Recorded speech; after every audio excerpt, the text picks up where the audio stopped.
देखें यहाँ पर आज हम बात कर रहे हैं जी इसकी वाला, ये बात कर रहे हैं हम इलेक्ट्रोलाइसिस की। इलेक्ट्रोलाइसिस है और इलेक्ट्रिकल कंडक्टेंस, इसका पार्ट 2 बन रहा है यहाँ पर।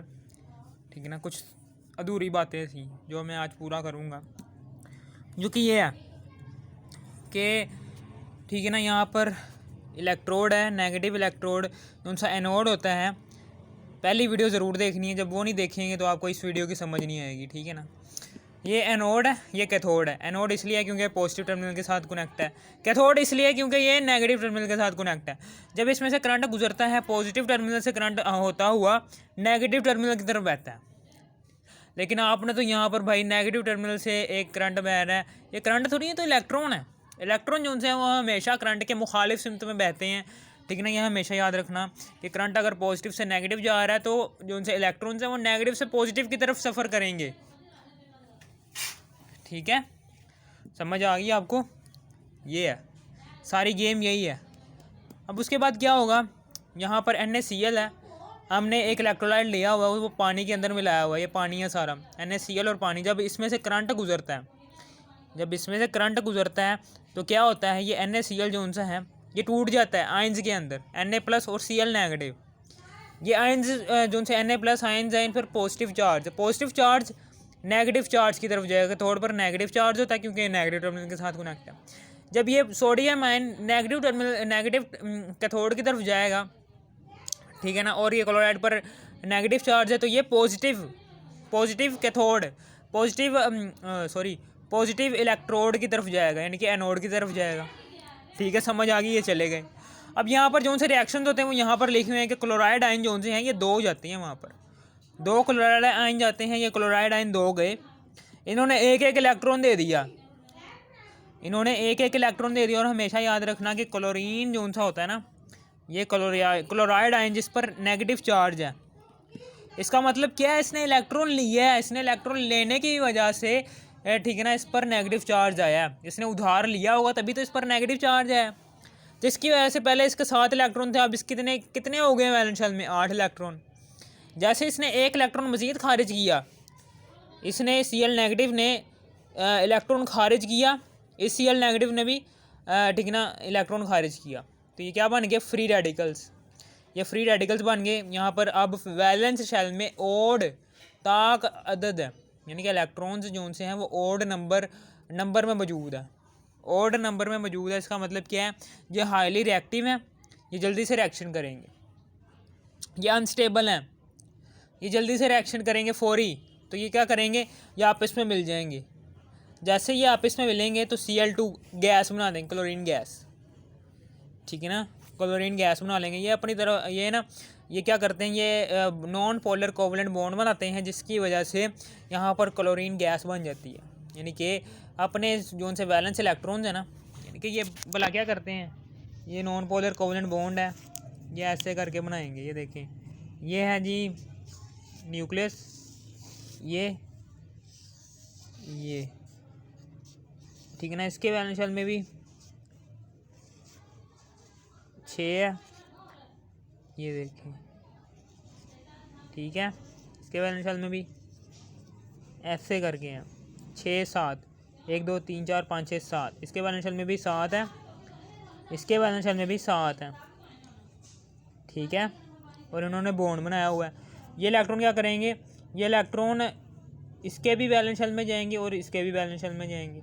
यानी कि ये जो सा इस क्लोराइड का इलेक्ट्रॉन है, इस क्लोरीन का इलेक्ट्रॉन है, वो इसके वैलेंस शेल में भी जाएगा, और जो सा इसका जो सा इलेक्ट्रॉन है इस क्लोरीन का, वो इसके एटम के वैलेंस शेल में भी जाएगा। और इस तरीके से 8 इलेक्ट्रॉन्स पूरे हो जाएंगे और ये ऑक्टेट रूल के मुताबिक स्टेबल हो जाएंगे। ठीक है, अब मैं आगे बताता हूँ कि जब ये 2 इलेक्ट्रॉन चले जाएंगे ना यहाँ से, तो ये 2 इलेक्ट्रॉन किधर जाएंगे, ये सोडियम खींचेगा इसे अपनी तरफ। जब ये सोडियम अपनी तरफ खींचेगा तो हमेशा याद रखना, जब जो सा सोडियम होता है ना, सोडियम मेटल जिसके ऊपर चार्ज नहीं होता, उस पर वो उसके वैलेंस शेल में 1 इलेक्ट्रॉन होता है। जैसे वो 1 इलेक्ट्रॉन खारिज कर देता है ना, चला जाता है, वो उसने इलेक्ट्रॉन उधार दिया, एक अच्छी बात की है, एक अच्छा काम किया है, पॉजिटिव काम किया, उस पर पॉजिटिव चार्ज आया, और उसके अब वैलेंस शेल में 8 इलेक्ट्रॉन हो गए। भाई 8 इलेक्ट्रॉन कैसे हो गए, वैलेंस शेल में से 1 इलेक्ट्रॉन तो चला गया, तो 8 कैसे हो गए। भाई वो शेल ख़त्म हो जाएगा और जो सा सेकंड लास्ट शेल होगा ना उसमें 8 इलेक्ट्रॉन होंगे और वही सोडियम को स्टेबल करेगा, Na+ को वही स्टेबल करेगा। अब ये देखिए, अब यहाँ पर क्या होगा, ये Na+ आइन है, ये दोनों, ठीक है ना, ये दोनों क्या करते हैं, ये इलेक्ट्रॉन लेते हैं, ठीक है ना। चूँकि ये क्यों इलेक्ट्रॉन लिया, क्योंकि ये देखें Na+ का क्या मतलब है, क्योंकि इसने इलेक्ट्रॉन दिया है इसलिए इस पर सोडियम प्लस चार्ज है, क्योंकि इसने इलेक्ट्रॉन दिया है किसी को। अभी इसके वैलेंस शेल में भी 8 इलेक्ट्रॉन, इसके भी वैलेंस शेल में 8 इलेक्ट्रॉन। भाई ये ऑक्टेट रूल के मुताबिक स्टेबल है, तो ये क्यों इलेक्ट्रॉन ले रहे हैं, भाई इलेक्ट्रॉन के ऊपर नेगेटिव चार्ज नज़र आ रहा है, सोडियम के ऊपर पॉजिटिव चार्ज नज़र आ रहा है, तो सोडियम जो सा होगा वो लालच करेगा कि भाई ये नेगेटिव चार्ज है, भाई ये एक इलेक्ट्रॉन वेला फिर है, जैसे कि हम जहाँ शादी दिखती है वहाँ पर घुस जाते हैं। तो इसी तरीके से सोडियम को भी ठीक है ना अपनी दुल्हन नज़र आ गई, तो उसने कहा मैं अभी शादी कर लेता हूँ, ठीक है ना। तो उसने क्या किया, उसने दुल्हन से शादी कर लिया, हालांकि वो ऑक्टेट उसका मुकम्मल था, लेकिन फिर भी ठीक है ना, इंसान जिधर मर्जी चला जाए उसकी भूख नहीं मिटती, ठीक है ना। इंसान चाहता है, इंसान को चलते चलते अगर कहीं पर भी कोई तंबू वगैरह दिख जाए तो वो जाकर बैठ जाता है, चाहे उसका पेट ही क्यों ना भरा हो, फिर भी वो बैठ जाएगा, भाई तसल्ली हो जाएगी कि पेट भरा हुआ है कि नहीं। अब उसके बाद जब ये इलेक्ट्रॉन लेता है, ये सोडियम जो सा है ये इलेक्ट्रॉन लेता है, तो अब क्या होगा, अब ये सोडियम, ये भी सोडियम, यानी कि अब इस सोडियम ने भी इलेक्ट्रॉन ले लिया, इस सोडियम ने भी इलेक्ट्रॉन ले लिया। जैसे ये दोनों सोडियम इलेक्ट्रॉन ले लेंगे, ठीक ना, इलेक्ट्रॉन ले लिया इन्होंने, इलेक्ट्रॉन ले लिया। अब इन दोनों के वैलेंस शेल में एक एक इलेक्ट्रॉन मौजूद है। अब इनके वैलेंस शेल में ऑड नंबर ऑफ इलेक्ट्रॉन्स है, इसका मतलब क्या है, ये अनस्टेबल हैं। 2 या 8 वाले जो उनसे वैलेंस शेल वाले इलेक्ट्रॉन्स होते हैं, जिनके वैलेंस शेल में 2 या 8 हों, यानी कि जिनके वैलेंस शेल में जुफ्त अदद हो, इवन नंबर हो, तो वो क्या होता है, वो स्टेबल होता है। 2 या 8 ऑक्टेट या डुप्लीकेट रूल के मुताबिक स्टेबल होता है, लेकिन यहाँ पर एक इलेक्ट्रॉन होने की वजह से ये अनस्टेबल है। अब क्या करेंगे कि भाई अब ये रिएक्शन करेंगे, अब क्या करेंगे, अब ये करंट जब गुजरेगा ना, जब हम हाई वोल्टेज किया होगा, तो ये जो उनसा नॉन पोलर कोवलेंट बॉन्ड है, मैंने आपको बताया था, ये बहुत ही कमज़ोर बॉन्ड होता है, ठीक है ना। अगर आपने हाई वोल्टेज दिया हो, लो वोल्टेज दिया हो, कुछ भी दिया हो, ये टूट जाएगा। जब ये टूटेगा तो फिर क्या होगा, तो ये होगा क्लोरीन जो उनका Cl2 है ना, वो दो अनस्टेबल क्लोरीन बनाएगा, ठीक है ना। मैंने आपको बताया हुआ है क्लोरीन के वैलेंस शेल में 7 इलेक्ट्रॉन होते हैं, तो एक Cl के वैलेंस शेल में 7 है, दूसरे वाले Cl के भी वैलेंस शेल में 7 है। अब ये दो रिएक्टिव सॉरी ये बहुत ज़्यादा रिएक्टिव होते हैं, ये 2 रिएक्टिव और अनस्टेबल एटम्स जो उनसे हैं, ये जाकर सोडियम के साथ मिल जाएंगे। जैसे ही ये सोडियम के साथ मिलेंगे ना, ये देखें ना, इसे भी इलेक्ट्रॉन चाहिए, तो ये जो सा सोडियम है अब ये इलेक्ट्रॉन खारिज कर देगा, भाई ये इलेक्ट्रॉन खारिज कर देगा, ये देखिए, क्योंकि अब सोडियम ने लालच की थी और उसी वक्त क्लोरीन टूट गया। तो क्लोरीन जब टूटा तो अब क्लोरीन को ज़रूरत है जी इलेक्ट्रॉन की, तो ये सोडियम जो सा है, ये जो सा सोडियम है ये ठीक है ना, चूँकि ये रिएक्टिव है और ये ठीक है अनस्टेबल है, स्टेबल होने के लिए क्या करता है, ये सोडियम जो सा है ये एक इलेक्ट्रॉन खारिज कर देता है। जैसे ही वो एक इलेक्ट्रॉन खारिज कर देता है, इसके ऊपर पॉजिटिव चार्ज आता है, ठीक है, 2 है ना, तो इसलिए दोनों के ऊपर पॉजिटिव चार्ज आ जाएगा और ये दोनों इलेक्ट्रॉन किसके पास जाएंगे, इसके पास। जैसे ही ये इसके पास चले जाएंगे तो इस पर भी Cl नेगेटिव आ जाएगा चार्ज, और इसके ऊपर भी क्लोरीन जो सा है ये इलेक्ट्रॉन ले लेगा और इसके ऊपर भी Cl नेगेटिव चार्ज आएगा। अब ये देखें, ये जो उनसे हैं ये देखें, यहाँ पर जब हम यहाँ पर जो सा है ये इन्होंने ले लिए, अब यहाँ पर जो सी प्रोडक्ट बन रही है उस पर ध्यान दें। ये इलेक्ट्रॉन भी क्लोरीन ने ले लिए, अब यहाँ पर Na+ रह गया, Na+ के 2 मॉलिक्यूल जो से हैं वो रह गए हैं। ये Na+ के मॉलिक्यूल जो से हैं ये Cl नेगेटिव के साथ रिएक्शन कर लेंगे। आपको पता है कि Cl नेगेटिव और सोडियम प्लस नेगेटिव प्लस एक दूसरे को ऐसे प्यार करते हैं जैसे एक हस्बैंड अपनी वाइफ को करता है, ठीक है। इसी तरीके से सोडियम जो सा है वो क्लोरीन के साथ मिल जाएगा और NaCl बना देगा।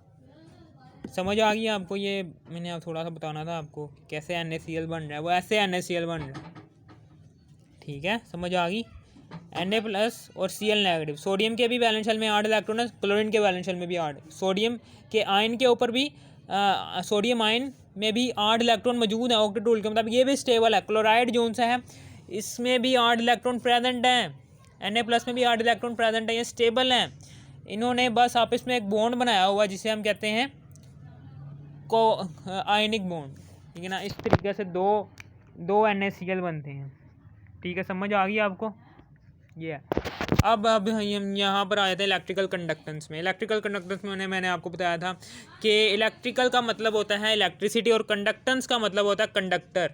यानी कि कंडक्टर में से इलेक्ट्रिसिटी गुजरने को कहते हैं हम इलेक्ट्रिकल कंडक्टेंस। एक कंडक्टर में इलेक्ट्रिसिटी जब गुजर जाएगी इसका मतलब क्या है? वो कंडक्टिविटी शो कर रहा है, वो एक अच्छा कंडक्टर है। मिसाल सोडियम मेटल है, सोडियम मेटल में से जैसे ही इलेक्ट्रॉन पास हुए, ठीक है ना, इलेक्ट्रॉन जो है वो नेगेटिव टर्मिनल से पॉजिटिव टर्मिनल की तरफ जाते हैं और करंट जो है वो पॉजिटिव टर्मिनल से बहता हुआ नेगेटिव टर्मिनल की तरफ जाता है। ठीक है, समझ आ गई? अब हम थोड़े से बहुत फ़र्क कर लेते हैं इन दोनों के बीच में कि फ़र्क यही है कि एक तो फ़र्क ये है कि भाई यहाँ पर एक मेटल इस्तेमाल हुई है सोडियम, यहाँ पर इलेक्ट्रोलाइट इस्तेमाल नहीं हुई, यहाँ पर इलेक्ट्रोलाइट इस्तेमाल हुआ है। यहाँ पर इलेक्ट्रोड नहीं लगे हुए, यहाँ पर इलेक्ट्रोड लगे हुए हैं। यहाँ पर क्या हुआ है, यहाँ पर जो से हैं यहाँ पर हमने सिर्फ एक ही मेटल ली है, यहाँ पर एक ही मेटल इस्तेमाल हुई है। यानी कि यहाँ पर जो सा एक मेटल है सोडियम मेटल 3D, यहाँ पर सिर्फ और सिर्फ मेटल इस्तेमाल हुई है। यहाँ पर क्या इस्तेमाल हो रहा है? साल्ट, एसिड, बेस इस्तेमाल हो रहा है। यहाँ पर मेटल्स इस्तेमाल होंगी क्योंकि मेटल्स एक हाईली, ठीक है ना, उसमें से करंट आसानी से पास हो जाता है। क्यों पास होता है? क्योंकि उनके एटम्स बड़े बड़े होते हैं, उनमें इलेक्ट्रॉन्स होते हैं। इलेक्ट्रॉन्स आसानी से वैलेंस शेल को छोड़ देते हैं। चूँकि इलेक्ट्रॉन्स आसानी से वैलेंस शेल को छोड़ देते हैं, इलेक्ट्रॉन्स जो से होते हैं वो वही इलेक्ट्रिसिटी को गुजरने की इजाज़त देते हैं। ठीक है, समझ आ गई आपको? अपने अंदर से वही इलेक्ट्रॉन दूसरे इलेक्ट्रॉन को पास करेगा। आपने पिछला लेक्चर ज़रूर देख लेना है मेरा। ठीक है, समझ आ गई आपको? ये है। अब उसके बाद यहाँ पर वाटर भी नहीं है, यहाँ पर वाटर है। ठीक है, ये डिफरेंसेस मैं आपको बता रहा हूँ। यहाँ पर जोन सा है, यहाँ पर आयंस की फॉर्मेशन हो रही है, यहाँ पर आयंस की फॉर्मेशन नहीं हो रही। ठीक है ना, यहाँ पर इलेक्ट्रॉन्स की वजह से करंट गुजर रहा है। यहाँ पर आयंस की वजह से करंट जो सा है वो पॉजिटिव टर्मिनल से बहता हुआ नेगेटिव टर्मिनल की तरफ जा रहा है। इलेक्ट्रॉन्स की वजह से नहीं, आयंस की वजह से, सॉरी, आयंस की वजह से जो सा इलेक्ट्रिक करंट यहाँ पर गुजर रहा है। जबकि यहाँ पर जो सा है यहाँ पर करंट पास हो रहा है इलेक्ट्रॉन्स की वजह से पास हो रहा है यहाँ पर करंट। ठीक है ना, समझ आ गई आपको? ठीक है।